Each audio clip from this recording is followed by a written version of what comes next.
Hello and welcome, and this is Peter. Thank you very much for joining this audio and listening to this audio. I really appreciate you. In this audio, what I'm going to talk about is I'm going to talk about my journey, as it were, into becoming one of the most successful business intelligence salesmen in Australia in the late 90s. And this first piece is just to summarize it.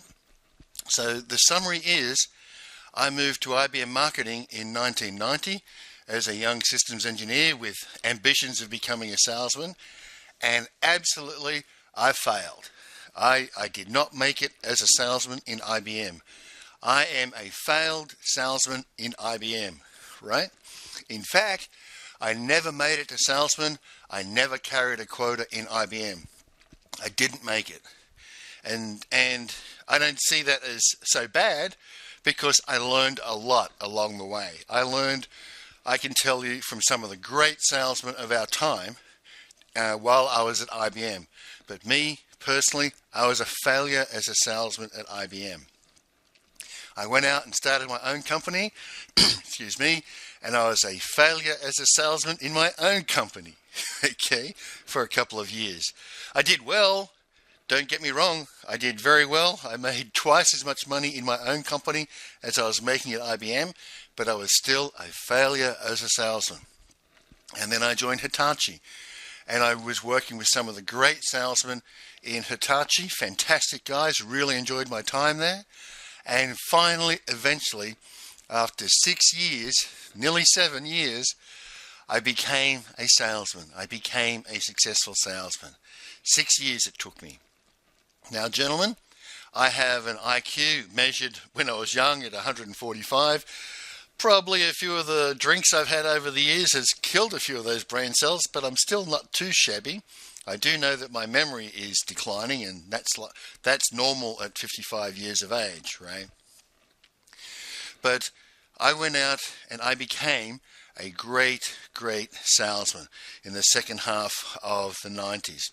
And the best deal I ever did, I want to get you interested in this audio, is in 1999, a colleague and I, we were the prime movers behind winning the Telstra Corporate Data Warehouse. Now, Telstra is, of course, the Australian telephone company, the richest company in the country.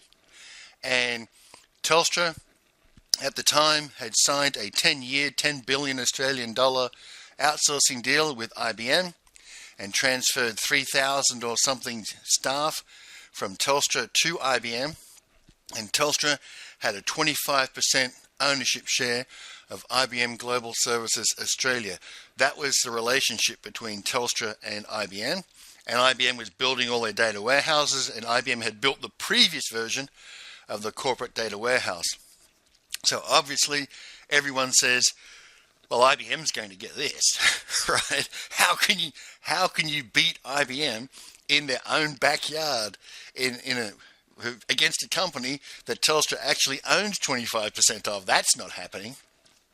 Gentlemen, I went and I got that deal with my colleagues, and that deal absolutely sealed my reputation as somebody who could win any deal. If you could win that deal, you can win any deal. And that deal turned into many millions of dollars.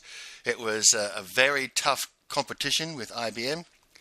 And I won it for PricewaterhouseCoopers, and they were there, I believe, for about 6 or 7 years. PricewaterhouseCoopers was at that deal with about 15 or 20 people. So for a data warehousing deal, it was a very good deal. So I just want you to know right up front before we get into this long story, because this is a fairly long story, because I want you to understand that becoming a great salesman can be a bit of a long story. It's not a short trip. There are no easy 5 tips on becoming a great salesman. That doesn't work, right? That's why most people don't become great salesmen. They don't stick it out long enough, right? So I want you to know that after many years of failure and frustration, I got to the position where I could take on IBM in its own backyard in a company that it owns a portion of, that its customer owns a portion of, and I can steal the jewel of the corporate data warehouse for the biggest company in Australia, the richest company in Australia. I stole that right out from under IBM's nose, right? Now, if you want to be mentored by a business intelligence salesman who can win a deal like that, you're in the right place, right? You're in the right place. So that's the summary of what you're going to hear in this audio. How did I go from a failure, a wannabe salesman in 1990, to winning the biggest deal of the year in Australia twice? I won the biggest deal of the year in Australia in 1997, and I won it again in 1999. Okay, two different deals, of course, but the biggest deal in the country. If you want to be mentored by that guy in the specific area of sales or business intelligence, you are in the right place. Okay, now of course, if you want to learn how to be a salesman in any other area, you are also in the right place. It's just that in this series of audios, I'm going to be talking a lot about business intelligence. Okay, so if you can tolerate me talking about business intelligence through this series of audios, then you are also in the right place, even if business intelligence is not your business. Because if you want to be a salesman, the process of becoming a salesman, a high-end salesman, is pretty much the same no matter what it is that you're selling, right? You can be selling anything, but in particular, I sell business intelligence. Okay? So let's get on with the audio. That's the summary, the bit where I tell you what I'm going to tell you. Now I'm going to tell you what there is to tell you. Okay? So let's start. In December 1996, I was sitting in the Landmark Forum. I was angry, I was frustrated, I was upset, I was excited, I was hopeful.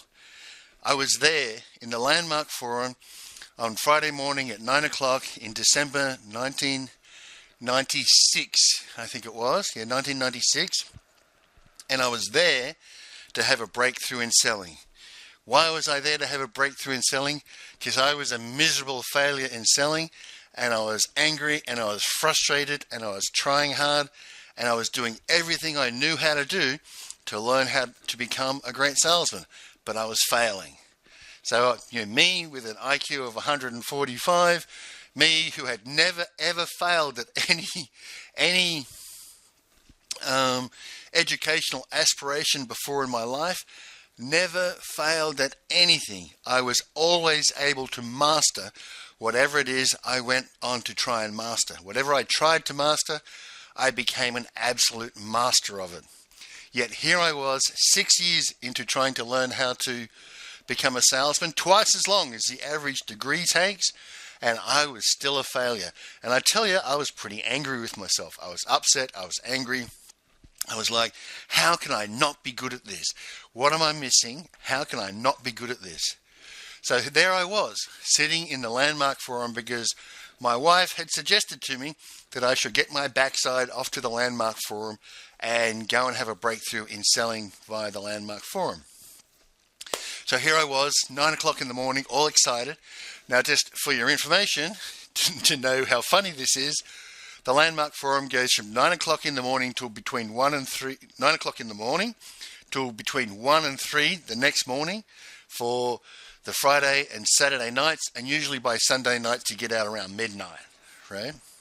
So it's 3 very long, intensive days in a kind of large group awareness setting. In my particular forum, there was, I think, around 110, 120 people, something like that.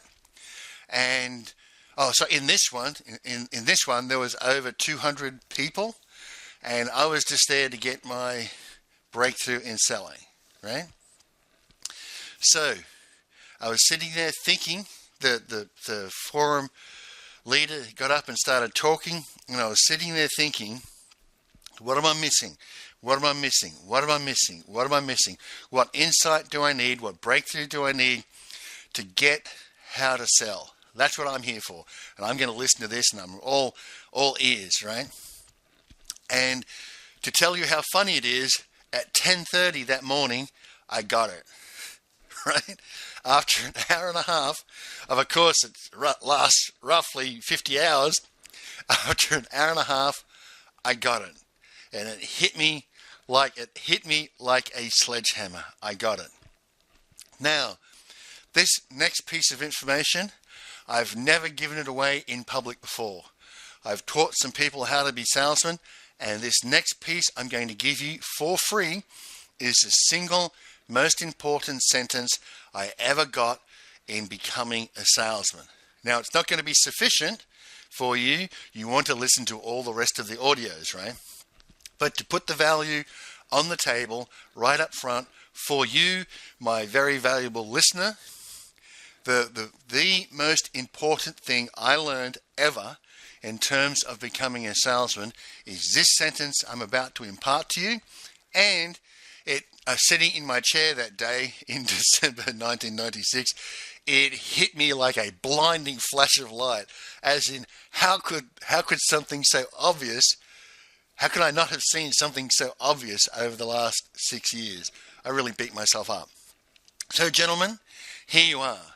Here is the most important sentence I've ever come across or ever invented for myself, because it came to me, that was the most valuable sentence in making many, many million-dollar deals with billion-dollar companies. Are you ready?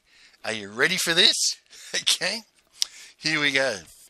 That sentence was, tell the prospect whatever it is he needs to hear in order to buy whatever it is you are selling. End quote. Right? So let me just say that again, because it's so simple. Quote, tell the prospect whatever it is he needs to hear in order to buy whatever it is you are selling. End quote. That was it. That was the sentence. And gentlemen, that sentence, if you rigorously apply that sentence in everything you do with sales, my goodness, you are going to be a wealthy man. Really, you are going to be a wealthy man. If you can take that sentence and make it real in your sales efforts, you, sir, are going to be a wealthy, wealthy man. Okay? So, I took that little sentence and I applied it. This was December 1996, right? I want to tell you what happened next, just for credibility's sake. I took that little sentence, I applied it to a deal we were doing in the Philippines Telecom. Not my deal, it was a deal by a guy called Clive, but I was helping Clive as best I could. He was in Singapore going backwards and forwards to the Philippines, and I helped Clive prepare some more sales materials, and we got that deal, right? And Clive said, thanks very much for all your help, it was really good, and we've come up with this deal, great. So Clive was absolutely the lead guy, and I was the guy helping out. But we got the deal. And my newfound little sentence had something to do with it. The next deal we got was the Australian Customs Service had gone out to tender for a data warehousing system. And by some absolute miracle, we got that deal. Okay, we got that deal over all comers. And that was, gentlemen, the biggest deal of 1997. The tender process ran through 1996, but the decision came down in February 1997. So we got the Piltel deal at the end of January. We got the customs deal, which was a 3-year, we got the pilot for a 3-year, roughly 10 million Australian dollar deal. And so I was very happy. Within 2 months, or 3 months really, within 3 months of going back into the Landmark Forum to have a breakthrough in selling, I had now sold 2 multi-million dollar deals to $2 billion organizations. So I was a pretty happy camper. And then I went on. What happened next was surreal, because the Department of Defence in Australia came out for a tender for a financial control data warehouse. CSC called Hitachi, who was my employer, and asked them if they could hire the guy who had just won, who was the most influential guy for the customs project. Because they'd just seen us win the customs project, so they figured those guys over at Hitachi who've got someone who knows how to win these deals, we want to hire him to win the defence deal. Now Hitachi was not on the panel who could bid on the defence deal. We couldn't bid onto it, and CSC were the only guys who called us. So I went over to CSC and we had a chat, and basically I dramatically altered their proposal. I thought their proposal was weak, and I made a proposal to radically change their proposal, to which they agreed, and then they went forward and they won that deal. So let's just think about that for a minute. This is CSC, one of the biggest outsourcing companies in the world at the time, with the Australian Department of Defence, which is a massive, massive department. So they're not fools and idiots in CSC who are looking after that account. They asked me to come over and review their proposal and give them recommendations on what to do with their proposal. They took those recommendations and ran with them and won the deal. Multi-million-dollar deal with the Department of Defence. Just think about that, gentlemen. Think about what it takes for some company like CSC to invite you in and say, okay, look, we've got this deal on the table with the Department of Defence. We've got our best and brightest working on this deal, but we'd like you to look over our proposal and we'd like you to make recommendations. If your recommendations are agreeable to us, then we may or may not adopt them.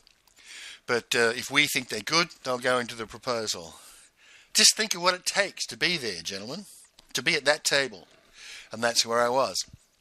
Then a little later on, we won a $1 million deal at a company called Manulife in Hong Kong. They were the third largest life insurance company in Hong Kong and the largest insurance company in Canada. And of course, I was in Asia Pacific, so we were selling in Hong Kong. And we did such a good job there. We got a shot at the data warehousing deal in Manulife Canada, but politics got in the way and we didn't go forward with that shot. So then, while in Manulife, I picked up a 1,500 seat call center deal that we were told we were losing. We were told at Wednesday at lunch that Hong Kong Telecom was going to get the deal for the 1,500 seat call center. By 7 o'clock Friday night, we had it. We had it back. And that was $2.2 million US, so that was a good deal. And that was what I did in my first 6 months of being a salesman. We got all those deals, and then, we're trying to swallow them, tried to do them through to the end of the year, right? Now in Hitachi, politics got in the way, and I moved to PricewaterhouseCoopers, and it was at PricewaterhouseCoopers that I did the Telstra deal, biggest deal in the country. And then I moved on to be the manager for professional services in Ardent Software, who were the makers of DataStage, and we just cleaned up. We absolutely cleaned up in Australia. And when I say cleaned up, we cleaned up to the extent that on the day that Informix bought us at Ardent, later on Informix bought Ardent, the day that Informix bought Ardent in Australia, we had 50 DataStage sites and 2 Informatica sites.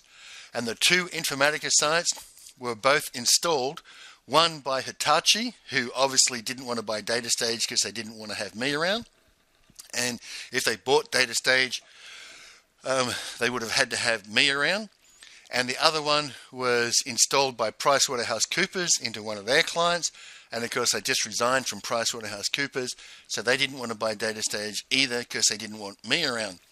So the only 2 Informatica licenses that were installed in Australia when Informix bought us out were installed in clients by Hitachi and PricewaterhouseCoopers, my prior 2 employers who did not want me around. So fair enough, they can install whatever they like. That's how dominant we were in Ardent. That's how good our sales reps were, and that's how good our follow-on services were. Informatica couldn't win anything against us in a fair fight. Okay, and I had a hand in training some of the salespeople in Ardent and showing them how to go about selling more copies of DataStage. So when Infomix bought us out, eventually I moved over to Europe. So that's what happened. After I sat in that landmark forum in December 1996, and I discovered, whatever you want to call this sentence popping into my head, after that happened, I sold deal after deal after deal after deal to big clients against all comers. My win rate was up near 75%, where in that sort of business, if you can win 25% of the deals you go after, you are a star. I mean, you are doing great. If you can get 25%, you are doing great, okay, of the deals that are there on the table to be won. 75% was unheard of. And when I did the Telstra deal, that really made my mark in the industry. So let's come back to this sentence. Tell the prospect whatever it is he needs to hear in order to buy whatever it is you are selling. Okay? Just think about that.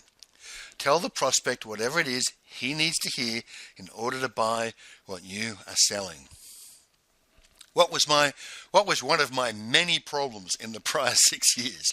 And I did have plenty of them, and I'll talk about them in later audios so that you can avoid them. Okay? I will tell you what I did, where in all honesty, I thought I was doing good, but they were causing me problems and losing me deals. And when I explain them to you, you'll know not to do that. Okay? But on top of that, I want to teach you what it is you should be doing or could be doing to increase your win probability. Because winning deals is all about win probability. How much effort you're willing to put in to various deals to win those deals. And judging win probability accurately is one of the most valuable skills you will develop out of this series of audios, right? So what was one of the things I used to do?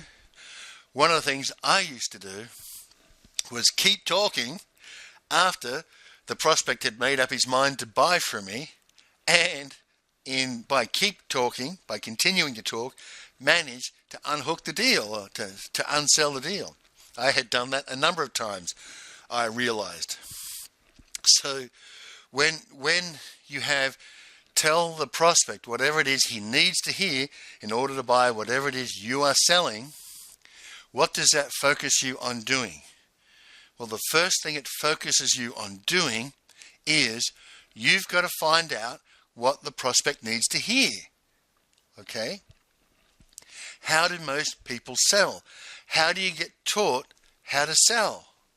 You get taught how to sell by preparing your slides or preparing your presentations, or nowadays even preparing videos and putting videos in front of people, putting information in front of people of the feeds and speeds and features and functions of whatever it is the product is that you're selling, right? And, features, functions was features, functions, feeds and speeds. If you want to go through IBM sales training in 1990, that's what you're taught. You're taught features, functions, feeds and speeds is what you're taught in IBM sales training. And you're taught to go through these things and such that the customer can perform comparisons with your competitors and then do a cost justification one way or the other from their point of view and come down to a decision. So it's features, functions, feeds and speeds with a little bit of personality and things like that built into it. That's how most people sell. Most people sell starting with the product and saying whatever product or service it is, and talking about the product and service to get the customer to agree to buy that product or service.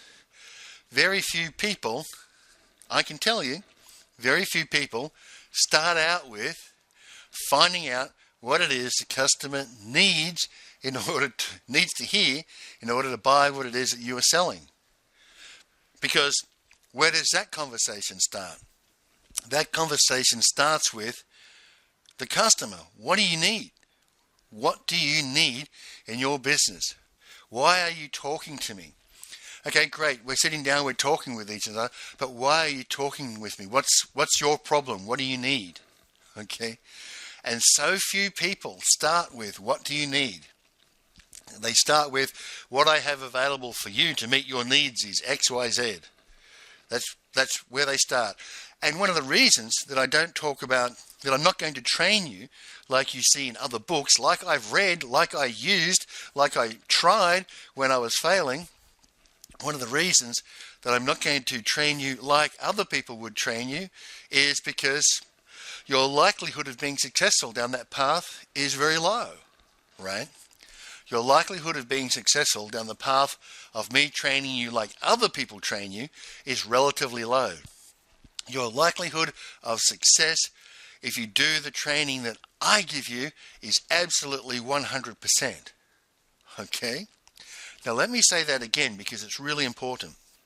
If you try and learn how to be a salesman through most sales training classes, I won't say all of them because some of them are pretty good, but if you want to learn how to be a salesman through most sales training classes, your likelihood of success is quite low. Okay?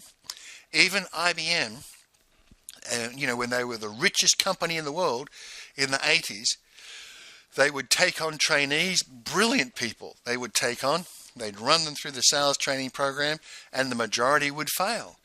And one of those so-called failures was a good buddy of mine. His name was Jeff. We went all through school together and we joined IBM together. He joined in marketing and I joined in IT. And he was going to be an IBM salesman. This was his dream. And he failed. He washed out. And, when I was talking to him when he was thinking of leaving, he was like, this is the first thing I've ever failed at. I can't believe how hard it is to be a salesman. And so he went back to the steelworks. We worked at the steelworks together.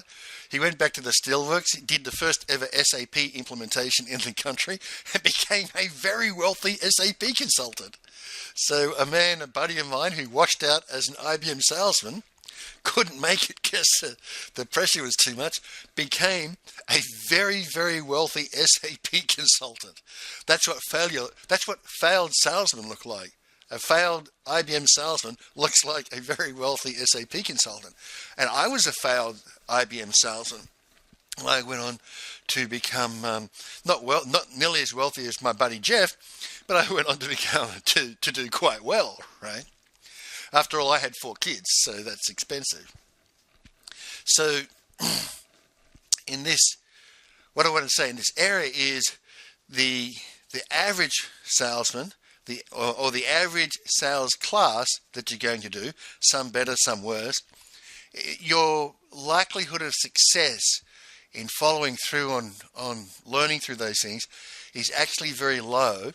And even IBM, with all the money in the world that IBM had, and the ability to select the best of the best graduates from the best universities, even IBM's sales training program produced far more washouts than it did successful salesmen. But when you got that sort of money, what you can do is you can apply a process where you put 100, entry-level trainees, grads in at the front, and you get 5 or 10 good sales reps out the back. That's okay, right? That's okay. And the 90, 95 who wash out, they'll do fine. They'll go somewhere else and they'll do fine, right? But this is for you, if you're listening to this, you want to be a business intelligence salesman. You want to be a successful business intelligence salesman. And you don't like the odds of between 5 and 10%. Or you shouldn't, right? If you want to be a successful BI salesman, you shouldn't like the odds of, I've got a 5 to 10% chance of becoming a really good BI salesman. 5 or 10% chance. You should not like those odds. But they're the odds, gentlemen. They're the odds. If you learn the way everyone else learns, you'll get, on average, the result that everyone else gets.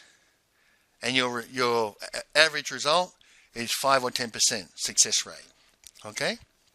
Whereas what I'm going to teach you, how I'm going to train you, is I can tell you absolutely 100% guaranteed, if you do what I ask you to do and listen to the training and do the exercises and all that stuff, if you do what it is I ask you to do and you work at it long enough, you will be a very successful business intelligence salesman, 100% guaranteed, unless you die, right? If you die before you get to the end of it, bad luck. Okay? So I hope you're young and healthy. But the way that I'm going to teach you, you are absolutely 100% guaranteed to become a highly successful business intelligence salesman if you just stick at it, if you just never give up, just keep going, right? Just like I did. I just kept going, kept going, kept going, kept going, kept going, like the little Energizer bunny. And I can tell you, there were moments when I didn't want to keep going. So that sentence, tell the client whatever it is he needs to hear, or the prospect, whatever it is he needs to hear in order to buy what it is that you're selling. That's the key phrase. That was the most important thing I ever learned in terms of becoming a successful salesman. And it turned around my perspective from presenting what I had on offer to listening far more rigorously to the client about what it was they needed and get down everything that they needed or they felt they needed and interpret what they were talking about into what they needed and then sell them what they needed, right? Talk about what they needed and how I would deliver on what they needed to move their business forward, the way that they saw they needed to move their business forward. That was it, gentlemen. That was the most valuable little sentence that I ever came up with. In all my years of selling, that's the sentence that's the most valuable sentence. And as I said, I've never told anybody that in public before. I've told a few salesmen that. And what I'm doing for you, dear sir, is I'm giving you the most valuable piece of information I ever got in terms of selling. Okay? The most valuable sentence I ever figured out in terms of selling.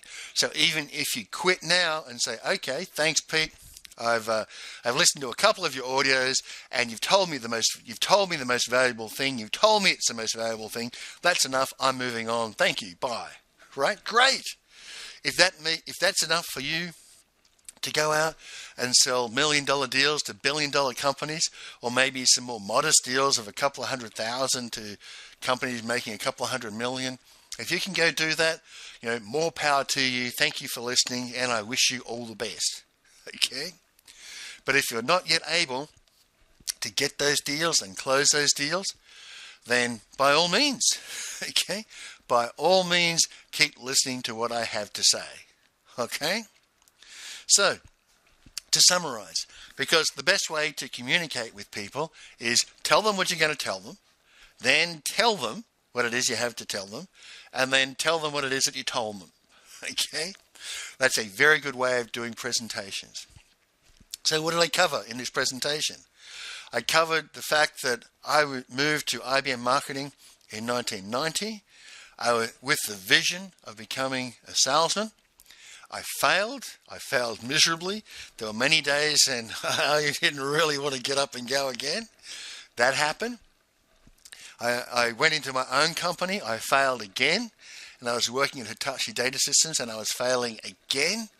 And eventually, in December 1996, I went to the Landmark Forum again because I'd done it once before.